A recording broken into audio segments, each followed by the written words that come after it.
కురు సార్వభౌముడనైన నా మానసమును సైతం ఆకర్షించుతున్నది.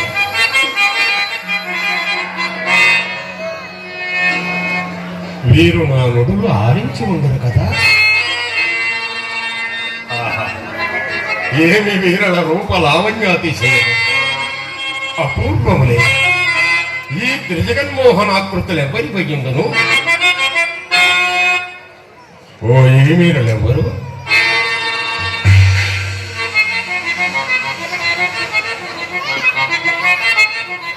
ఇదే మీ మీద ప్రతివచనం వేయరు. ఓ ఈ వీరులెవరు? ఇతడు నుండుటకు గతంబేమి?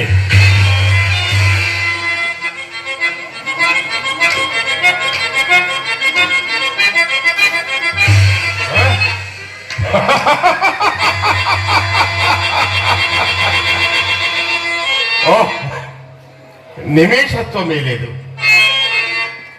సజీవ మనుష్యాకృతుల వలె భ్రమింపజేయుతున్నవే ఈ సాలభంజికలు.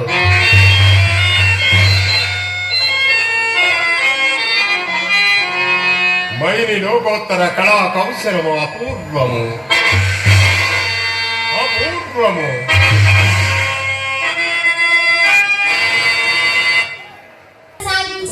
దృష్టితో కురుక్షేత్ర రణరంగంలోని దృశ్యాలను వీక్షిస్తూ అంధుడైన ధృతరాష్ట్ర మహారాజు గారికి ఈ విధంగా వివరిస్తున్నాడు సంజయుడు. మహారాజా, వ్యూహంగా ఏర్పడిన పాండవ సైన్యాన్ని దుర్యోధనుడు చూసి వెంటనే తన గురువు గారైన ద్రోణాచార్యుని వద్దకు వెళ్ళి, ఆచార్య,